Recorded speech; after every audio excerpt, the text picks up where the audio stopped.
Everyone got shaken by the violent jerk.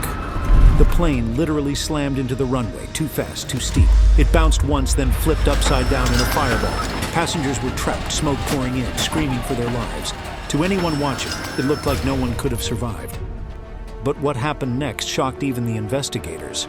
This is the true story of China Airlines Flight 642 and the miracle that followed. But the question is, how did this vicious disaster really happen? 22nd of August, 1999, China Airlines Flight 642 had taken off from Bangkok, carrying 300 passengers and 15 crew members, heading to Taipei with a stop in Hong Kong. The plane, a McDonnell Douglas MD-11, wasn't brand new. Built in 1992, it had been through a couple of scares before. A rough landing in 95 that messed up the front wheels, and another incident in 97 that led to a thorough inspection. Surprisingly, nothing too serious came from it, and the aircraft was declared safe to fly. But was it? This flight will give the answer. The flight crew arrived at Bangkok's airport a few hours before departure. That day, weather warnings had already gone out. A tropical storm named Sam was heading straight for Hong Kong. These storms can be brutal. They bring heavy winds that toss planes around like toys. The captain knew this and he didn't want to take chances. He asked for extra fuel. Honestly, it was a smart move. It gave them options. If the weather got worse, they could circle longer, try another landing, or even head to a different airport. But it's only half the story. More fuel meant more weight, and that meant landing would be harder and faster, with less room for mistakes. The captain, 57 years old, had nearly 18,000 flying hours under his belt. Over 3,000 of those were on this very type of plane. Besides, the 36-year-old co-pilot had been flying since 1989 and knew the MD-11 well too. They reviewed the weather, checked their alternate airports, and double-checked the aircraft, and everything was in order, at least on paper. So Flight 642 took off right on time at 3:40 p.m. Once it reached cruising altitude, things felt normal. Meanwhile, Tropical Storm Sam was now hovering near Hong Kong. Winds were pushing close to 45 kilometers per hour. On a dry runway, it's tricky. And on a wet one, it's dangerous. No wonder why pilots hate crosswinds like these. And the crosswinds, which means the heavy wind that's coming from one side of the plane, finally hit the plane, making it wobble during landing. Still, the crew stayed focused. The captain kept a close eye on updates. They had a backup airport lined up just in case. But as they got closer, the choices narrowed. Conditions in Hong Kong were already bad. Then, why did they keep going? Why risk landing in a storm instead of turning away? That part of the story was just about to unfold. The sky outside was dark, and heavy rain hammered the aircraft like fists on a metal door. Hours earlier, the captain had already gone through a special manual that warned pilots flying into Hong Kong. If the wind was coming from the northwest or northeast, which means from one side, and blowing faster than 27 kilometers per hour, things could get rough. And today, the wind was exactly in that danger zone. The roughest air wasn't expected near the runway. It was higher up, between 1,000 and 2,000 feet. That meant the plane would be fighting the wind and shaking badly, just as it lined up to the runway. And with the wind direction at 320 degrees and the runway pointing 253 degrees, the crew was facing a powerful sideways push, 50 kilometers per hour of crosswind, while the aircraft was certified to handle 45 kilometers per hour of crosswind safely. Still, the captain made a call. Forecasts said the wind might turn a bit and come more from the west. If that happened, the crosswind would drop just enough to make the landing legal. So he decided to continue landing, but told the crew to keep watching the conditions carefully. They weren't locked in yet. As the plane dropped through 26,000 feet, the crew listened to the latest weather update. It came from ATIS, a constant broadcast from the airport. The code was Whiskey.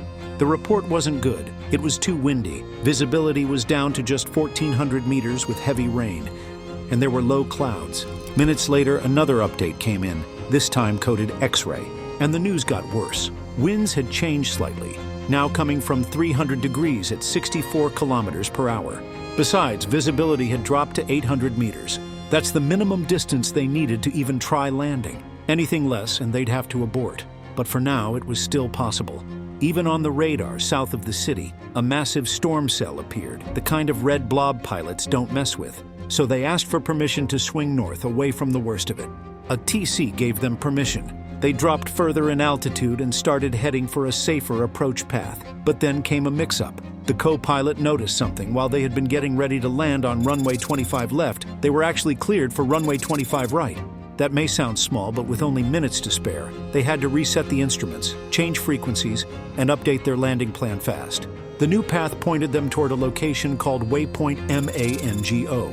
As they turned east, the captain dialed in the correct frequency for the ILS. This is a kind of invisible radio beam that helps guide planes straight onto the runway. But ILS only works to a point. At the end of the day, the pilots still had to see the runway with their own eyes. But with visibility stuck at 800 meters, it was the bare minimum.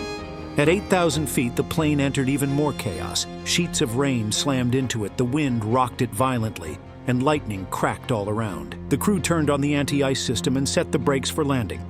Because of the weight of the plane and the shifting winds, they decided to come in a bit faster, 37 kilometers per hour above the usual speed, just to be safe. And then came that final haunting radio call. There was another plane that was struck by lightning just 400 feet off the ground, and Flight 642 within a couple of seconds hit the ground hard. The right landing gear snapped, the jet tilted, scraped the runway, and veered off course. Sparks lit up the rain, and then it caught fire. Within seconds, the massive MD-11 flipped and skidded, rolled over, and came to a stop upside down. The flames were coiling up already. The cabin was dark. Passengers were literally hanging onto their seatbelts, disoriented, trapped, and badly screaming for life as they just saw death in its eyes. But the disaster didn't start here. It started a few minutes earlier with something as small as a misunderstanding on the radio. The co-pilot heard another flight get clearance to land on runway 25 left, as their own aircraft was prepared for 25 right. They were fully set up, flaps and slats out, descending steadily, expecting to land on the right runway. But then came a change. Air traffic control told them to turn left and intercept the signal for runway 25 left. That's where the problem began in the cockpit. They had been preparing for the wrong runway the whole time. Inside the cockpit, they quickly rebriefed with new altitude limits, backup procedures, and the exact angle they needed to land safely on the new runway. But in the rush, they briefly tuned into the wrong signal, which still aligned with runway 25 right. They even caught the mistake in time, switched to the correct frequency, and began lining up for 25 left. At that time, they had only 14 miles to go. They locked onto the glide slope, a radio beam that helps planes descend at the right angle. Even after all these issues, for a couple of moments, everything looked stable, except for the fact that there was still a strong wind like that could push a plane off course during landing. Several jets had already gone around, aborted their landings, but 6 others had made it. So the tower cleared them to land, and the crew also decided to continue. As they dropped below 1,000 feet, the commander asked for another wind-up date. He had turned off the autopilot and was now flying by hand. The gear was down, flaps fully extended, and everything was set. The plane was slightly angled into the wind, a technique called crabbing, so the crosswinds couldn't derail the plane. At this point, the airspeed suddenly dipped to 290 kilometers per hour from 305 kilometers per hour. That's risky, and the co-pilot called it out quickly. The captain wasted no time to add power. The engines roared. Speed climbed to 175 knots, but then he brought the throttle back to idle, because too much speed could make the landing rough, and too little speed would make them fall. So the commander pulled back gently to lift the nose. That's when everything went wrong. The headwind suddenly dropped by 20 knots. It was like someone pulled the rug from under the plane. The MD-11 lost lift and it began to sink over 1,000 feet per minute, with engines still at idle. And then it happened. At exactly 6:44 in the evening, the right gear slammed into the runway with violent force. The gear collapsed under the plane's heavy weight. The right engine hit the ground, sparks flew, and the aircraft veered sharply. The co-pilot shouted, "Go around!" A final call to take off again. But the captain didn't push the throttles. Meanwhile, the right wing snapped, the plane spun, rolled, and flipped onto its back. Eventually, the fire broke out. The crew, also upside down, fumbled in the dark for flashlights. They managed to shut down the engines by hitting the fuel switches, just in time to prevent more fire. Despite debris and broken panels, evacuation began quickly. People crawled out, soaked by rain. Fire trucks were on scene within a minute. Within 4 minutes, they had broken into the fuselage to reach the survivors. Smoke filled the sky. Debris was everywhere, seats torn apart, metal ripped open like a soda can. But somehow, unbelievably, people were still alive. Out of 315 souls on board, 312 survived. Only 2 people died at the scene, and 1 more passed away 5 days later in the hospital. 45 passengers and 6 crew members were badly hurt, but most made it out. The wreck looked like no one should have walked away, but they did, luckily, and quite mysteriously. As the investigation started later, it turned out it wasn't just one big mistake, It was a chain of small ones stacking up, like rain filling a bucket. For most of the flight, the pilots were doing their job well. They kept checking the weather, turbulence, visibility, wind. They were prepared. But as the plane got closer to landing, things started to go wrong. There was confusion over which runway they were using. But that didn't cause the crash, it only made everything harder. The pilots had more to think about and less time to react. Imagine trying to solve a puzzle while the ground's rushing up at you. The biggest issue, they came in too fast and dropped too quickly. At the very end, the captain should have added power to slow the descent, just enough to soften the landing. But he didn't. And at the worst possible moment, the wind also shifted. This wasn't just a breeze, it was wind shear, a sudden change in wind that hits you from below, like a rug being yanked from under your feet. It happened just 50 feet off the ground. This means the pilot had no time to react and no height to recover. On top of that, the plane was heavy, only a few hundred pounds under its maximum landing weight. That made it harder to slow down or lift up in those final seconds. As a result, investigators gave out new safety rules. China Airlines was told to improve pilot training, especially to teach when to step in and take over from the plane's computer systems. Boeing had to update its landing guide for stormy weather. Pilots were reminded, watch your instruments, don't guess. Don't rely only on feel.